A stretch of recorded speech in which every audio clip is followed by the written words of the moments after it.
Hello, and welcome to Somerville Neighborhood News. Today is May 6th. I'm Yvette Wilkes. And I'm Mark Billiker.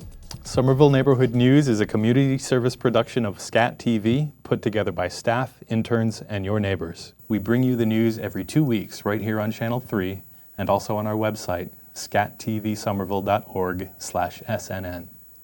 Yes, and now our website has text as well as video. You can watch full newscasts or segments, and you can also read the most important stories. Post the segments to your Facebook or send the link to friends and colleagues. We're trying to make this newscast your newscast. We hope these improvements help. Let us know what you think. I love having the option of reading or watching. Tonight, our reporters bring you a story about the Mystic River, about the Gay-Straight Alliance of Somerville High School, and we find out who won the recent quiz show match between Somerville and Sharon. We also hear from some of the city's seniors, and we have two stories from the Tufts campus, one from a rally to support victims of sexual assault, and the other is about janitors who are fighting to get their contract respected. First, here's a look at some of the news and events around town. May is Preservation Month, and the Somerville Historic Preservation Commission has many talks, walks, and other activities planned. For more information, check out their page on the city website, somervillema.gov. Tufts got bad news from the U.S. Department of Education. Officials say the university is not complying with federal rules related to how it handles reports of sexual harassment. And the school is in violation of Title IX, the law that mandates gender equity on campuses. We have a report on this issue later in the newscast. Here's an update on the Union Square Post Office. The historic building is shut and staff has moved to a storefront. But that doesn't necessarily mean that its fate is sealed. That's right.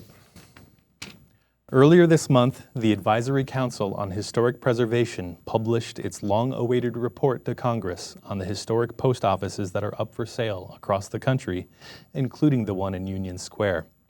Among its findings, the agency recommended that the Postal Service cease all relocations of services and also cease all sales until various recommendations of the report are implemented. You can read the report yourself at achp.gov/historicpostoffices.pdf. What does that mean for Somerville? Well, our reporters will be checking that out. On a lighter note, or should I say a fluffier note, anyway, we want to make sure all Somervillians and fans of the Ville know that there's a law being considered at the State House that would make the Fluffernutter the official sandwich of Massachusetts. Seriously? Yes. Representative Kathy Ann Reinstein of Revere is the sponsor. As we all know, fluff was invented here in Somerville. Now to more serious topics. We start the newscast with a report about Tufts janitors who are fighting to have their contract respected and about the students who support them.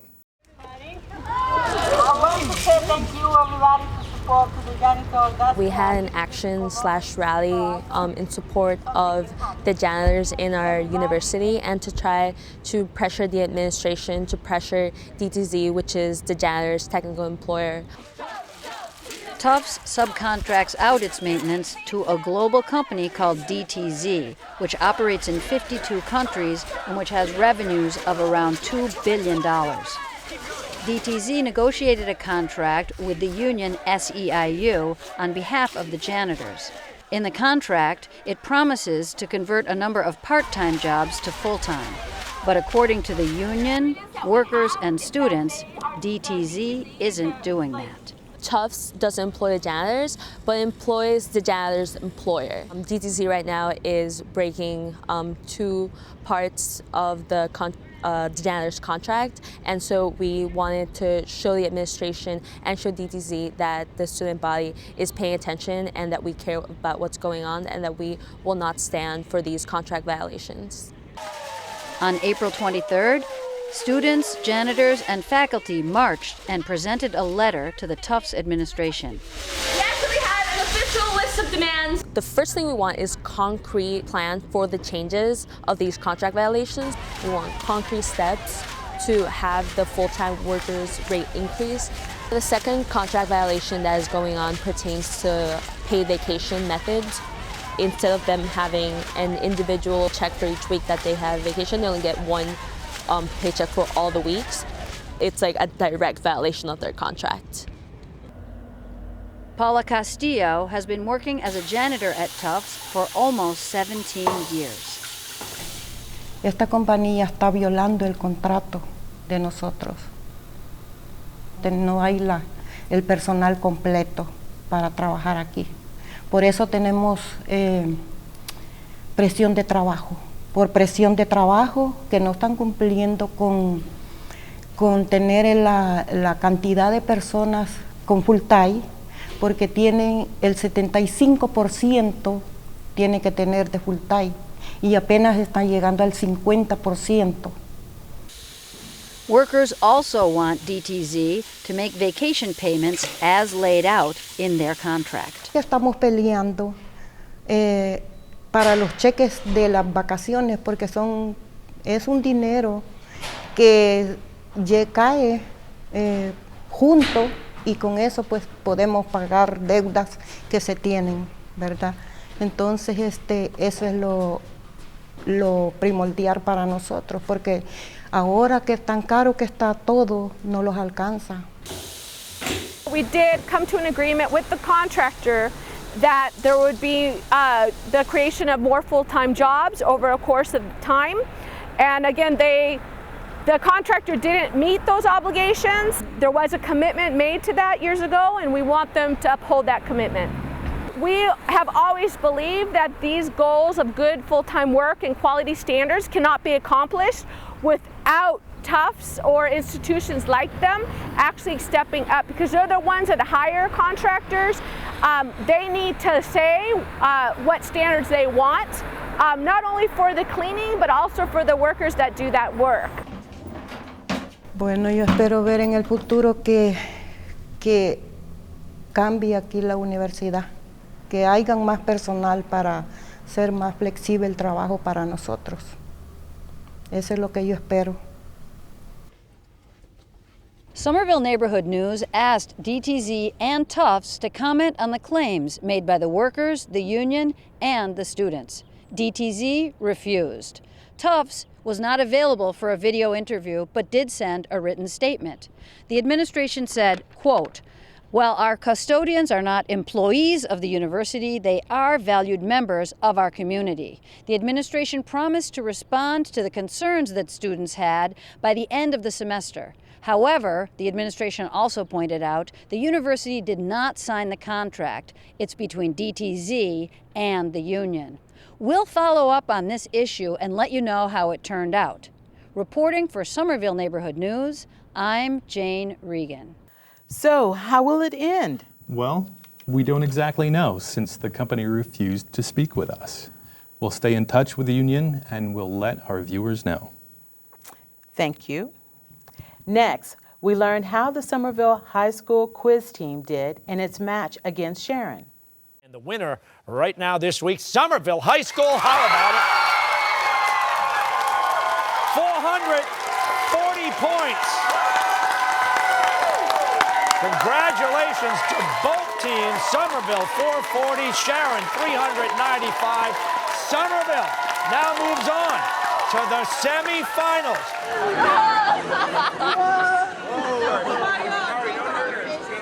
I was about to cry. I'm so excited. I can't believe that just happened. To be honest, I didn't know we were going to win this one. Cameo Levikari. So I'm really happy that we did so well. I mean, we were down a little bit, and we had a great comeback, and then in the last round, we were able to hold the lead. I'm so proud of them. They did it all up there. I mean, I helped them get here, but once they're on stage, they played great. We all tried our hardest, and we all had a couple of slip-ups, and it was a close game. I think they did a really good job. I wish them luck in the rest of the tournament. Wow, Somerville has never gotten to the semifinals. That match will air on May 17th at 6 p.m. on WGBH Channel 2. You can stay on top of the developments in the competition at highschoolquizshow.org. Now, back to the news. Let's see what the Somerville Journal will be looking at this week.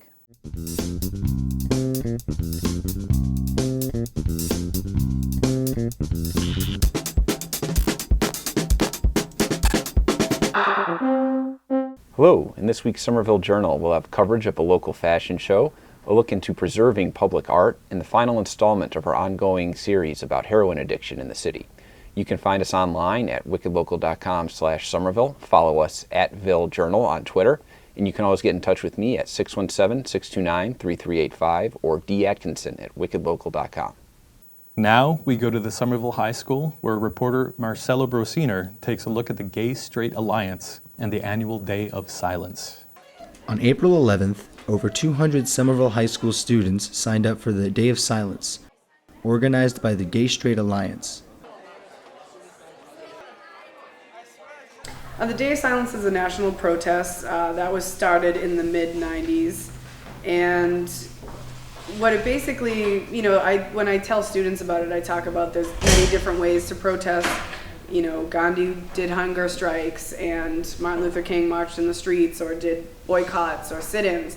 And for our community, what we chose to do was a day of silence where people who participate remain silent for the whole one day, to symbolize the silence of people who are afraid to come out of the closet and just be who they are and be open about their sexuality. I participated in the Day of Silence because a lot of my family members are gay, and of all kinds, and I've just seen the emotional impacts that they've had from torment, and it's horrible. And I feel like the Day of Silence is a very good way of protesting the negativity. The Alliance meets every Tuesday after school and also organizes events to support LGBT students at Somerville High School. I think LGBT students are received at Somerville High pretty well, actually. I think they're people just leave them alone, it's sort of like, okay, you're gay, you're transgender, you're bisexual, whatever makes you happy type thing. I think the only people who really don't like gay sort of is people who have religious stuff, and I get it, but even then I don't see any torment or bullying or anything towards gay people. So I hope we don't run out of these. I will run up and cut more though in between this lunch and the next lunch. I'm a Somerville kid. I was born and raised here, and when I grew up here, it was not a friendly place to the gay community at all. And it wasn't very friendly in most parts of this country at that time, and that wasn't that long ago. We're talking the 90s basically. But to have come back to the school as a teacher and see that already, because of the way the city had changed and the way the country has changed and the way our state was, in the forefront of making positive change, that all affected Somerville and made Somerville a much more friendly and safe place for the GLBT community. I came to teach here and I said, I want to be part of the GSA, because that was just an issue that when I was a student here, I'm bisexual, I'm openly bisexual now. At the time I was not. My best friend, a couple of my friends in high school were gay but felt that they could not be out. So I was like, I want to make a change there. This school has to get better at this. And when I got here, it already was such a better place. So I was like, okay, but there's always work to do. 3, 2, 1.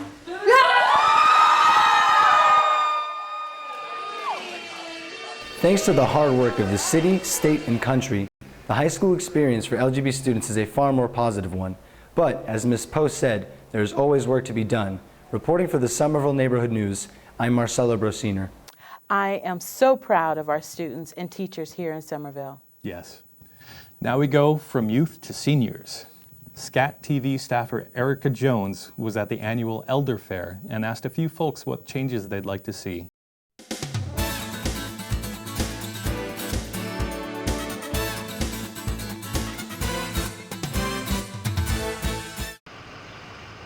Hello, Martin. So we are here at the Elder Service Fair, and we have a question for you. What is one issue that is impacting the elder community here in Somerville? Well, personally, I would like to have more crosswalks. Crossing the street is my issue. As a child, the teacher always told us to cross at the corners. Look both ways, cross at the corners. This new system, I don't know whether it comes from Washington or where there are only occasional crosswalks on the main streets, and only some of them have any special signs. It seems to imply that those are the only places you can cross, and even then you have to be careful. But I would like to have crosswalks at every corner. It seems to me that if they have the money to paint the streets for bicycle riders, nothing against them, mind you, they should have the money to put more crosswalks on. Well, I think the seniors are very lucky in Somerville. They have a lot to offer them. I've been here for 78 years. I've lived here all my life, and I love it, and I would never move out of Somerville because they're very good. We have transportation. We have everything you could ask for. Property owners' taxes are too high, and senior citizens that own a piece of property cannot afford them today. It's too high. The taxes should be lowered. If I get a high tax, I got to pass it on to somebody, and that's not good. There's nothing much I can say. I have no problem. I've been in one spot 65 years. I was in business in 65 years. Never had a problem. What else can I tell you? Now we go from the streets to the Tufts campus, where hundreds rallied on May 1st to support victims of sexual violence. Tufts recently pulled out of an agreement it had made with the Department of Education's Office of Civil Rights to improve its policies. It is our right to not be subjected to humiliation by our administrators. It is our right to not walk past our rapists. It is our right not to wonder if our rapists are in this audience right now. Now let's go. Let us occupy the loophole until they listen to survivors, until they give us our Title IX rights. I'm here today as an alum. I went through a lot of these processes on my own and with my friends. And there are a lot of people who can't be here today because they were so traumatized by that experience. I know a lot of people who want nothing to do with this university after having graduated. And as a current Somerville resident, I felt it was my responsibility to be here to stand with the survivors, to stand with those who have fought in the past because this fight did not start this year, to stand with those who are fighting right now, and to stand with those who will begin to fight later on because this is not the beginning or end. Tufts, don't mix it. You know you gotta fix it. Tufts, don't mix it. You know you gotta fix it. Hey ho, Monaco, Title IX or we won't go. Hey ho, Monaco, Title IX or we won't go. Hey ho, Monaco. I'm here just in support of victims of sexual violence. It's really just depressing that cheating is considered a more severe offense at Tufts than sexual assault or rape. You're not necessarily expelled for raping an individual, which, I mean, is just a horrible crime. You can go to jail for it, but it's not considered so harsh for Tufts just because they want a better reputation, which is just awful. I'm here to support survivors at Tufts. I'm here to make sure that Tufts re-signs the VRA and becomes compliant with Title IX. And I'm here because I don't want to go to a school that's not in Title IX compliance. After hours of rallying, students and administrators met and the university decided to re-enter its agreement with the Office of Civil Rights and to take a number of steps to address how it handles reports of sexual violence. Now, News Director Jane Regan brings us a story about the water quality in the Mystic River watershed. Boaters and walkers love it. So do wildlife. The Mystic River earns the praise of many, but not from the Environmental Protection Agency. Its water quality only rates a D, while the Lower Charles River gets a B+. That's not surprising, according to Mystic River Watershed Association Director Ikkangar Singh Kulsa. This is not a problem that has developed recently. This grade is the result of the impacts of pollution over more than 200 years. The Mystic River has, fortunately, been a great economic engine to the Boston region. So as a result, we have very densely developed communities very successful and very popular places to live and to work. And in addition, along the riverfront, a lot of industry has grown up over the last 2 centuries. But that industry left major pollution behind. Other problems include leaky sewer pipes and water runoff. Storm drains from the cities in the Mystic River watershed sometimes dump raw sewage into the rivers and lakes. Rain runoff is a big problem, especially from Somerville. About 75% of the city is paved, and dirty water runs off the dirty pavement. Every drop of water matters in a watershed area. This is a mural made by the Mystic River Watershed Association. What a watershed is, it's not necessarily just a river. It is made up of 22 communities, which means that any water that falls within this green area on the mural will eventually, any raindrop, any water will eventually end up in the Mystic River. There's a lot of water quality issues and sediment issues that our organization works to monitor and advocate to the public and the residents. One of their programs is counting herring. Volunteers sign up to tally the number of fish that enter the upper Mystic Lake to spawn. I live on the Mystic River, a little further south in Medford, and I've been very impressed with what the various groups here have done with Boston Harbor and with the Charles River.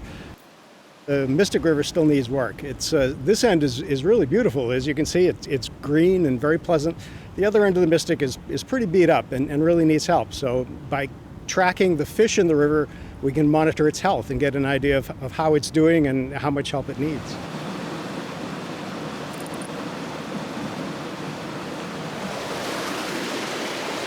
So basically, you just watch? You just watch and wait.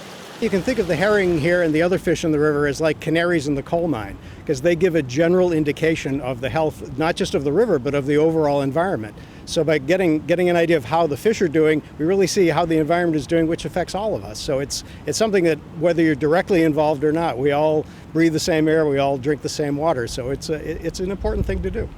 Representative Denise Provo also thinks the Mystic's water quality is important. She's proposing a bill that would help.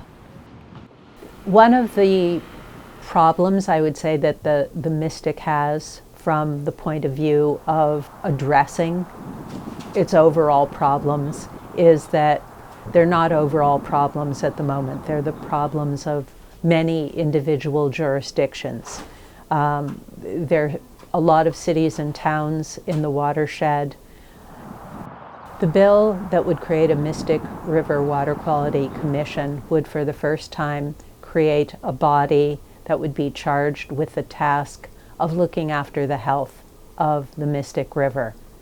There is precedent for such a commission. The Charles River has a water quality commission. The Charles River water quality has improved remarkably over the past 20 years. Can the same thing happen for the Mystic River and the other bodies of water in the watershed? Representative Provo believes that her bill will eventually pass. Unfortunately, however, the Massachusetts state legislature is one of the least efficient in the country, passing only about 5% of laws proposed, according to one recent study. How long will residents, boaters, and swimmers have to wait? We'll be following this story. Reporting for Somerville Neighborhood News, I'm Jane Regan. We end tonight with an interview. All winter, reporter Peter Balanon-Rosen has been taking a look at gentrification and the housing issue. Right. And he wanted to put it in a broader context, so he went to talk with Rebe Garofalo, a Union Square resident and a former University of Massachusetts dean and professor. Garofalo specializes in popular music studies, but he has written broadly on music, politics, and other issues. Hi, Professor Garofalo. Rebe, how are you today? Hi, Rebe. I've been working on a series about gentrification and housing right here in Somerville. I've seen your reports. Thank you. And one of the present things is there's a growing gap between the wealthy and the poor, not just here in Somerville, but throughout the country. Can you talk a little bit about this? I'd like to start off with a distinction between income inequality and obscene income inequality. And I think what's meant by that is, if you look at the data like 40 or so years ago, the guy who made the most money at a given company was probably making 20 times more than the guy who made the least amount of money at the company. And if you look at those same figures today, the difference between the guy making, the most amount of money at the company and the least amount of money at the company is like 200 or 300 times. Okay? Now, at the level of 20 times difference, that's income inequality, but it's somewhat manageable. At the level of 200 and 300 times, you're talking obscene income inequality.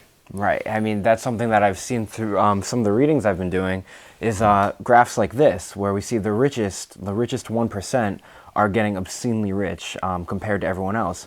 Now, why would something like this be occurring? Well, I think we focus on all the wrong things when we try to think about inequality. When people get angry at inequality, they usually focus on something like the public service unions are making too much. Because I remember, a couple of years ago, the Police Patrolmen's Union won a 25% over 6 years contract. The firemen just scored 18% over 6 years. And people will say, well, there's something wrong here. There's, abuse going on in these unions, and all the other public service unions are making less, so these guys ought to be making less. But my question would be, why is it that we come to the conclusion that these unions ought to be making less money rather than thinking, why isn't everybody else making more money? Because, in fact, that's what used to happen. I taught at UMass for 35 years, and we were a unionized faculty, and we used to score, 5%, 5%, 5% contracts, over a 3-year period pretty routinely. That was, nobody got super rich off that, but, that was a good middle-class wage. Right, but it seems like nowadays everyone keeps quoting saying they're operating according to the market. Now, how does this have anything to do with these huge income inequalities? Whenever we think about income equality, we aim too low. And when we aim too low, we allow the guys who are really walking off with the big money to get off scot-free. A couple of years ago, the retiring CEO of Gillette rode off into the sunset with a $600 million golden parachute retirement package. That's money that should have been the salaries for 6,000 or 7,000 people, but these guys all got laid off, for the sake of the profit margin. In order to preserve some income diversity, there's programs in place like affordable housing initiatives. Do you think programs like this can really combat these inequalities that we see? It's going to be very difficult. Union Square is in an interesting position in that Union Square has enough vacant land when you talk about Boynton Yards and the inner belt. We would be able to create, I think, enough housing that would enable us to offer some at affordable rates. And there, I think the question is, do we have the political will, to balance development against affordability and come out with a neighborhood where people who want to live here can afford to live here? Anything else that you would like to add? Yeah, I'd like to finish with a quote, if I might. As long as the problems of the poor are not radically resolved by rejecting the absolute autonomy of markets and financial speculation, and by attacking the structural causes of inequality, no solution will be found to the world's problems. Who said that? Couldn't tell you. That was the Pope. That wraps up this newscast. Thanks for joining us. We'll be back on May 20th. But don't just tune in once every 2 weeks. Check us out on Facebook and share your favorite segment, or send a tweet at SCATV-SNN. We welcome you to get involved with Somerville Neighborhood News. What's happening on your block? Who's your neighborhood hero? What issues aren't being covered? Become a reporter or just send in your ideas.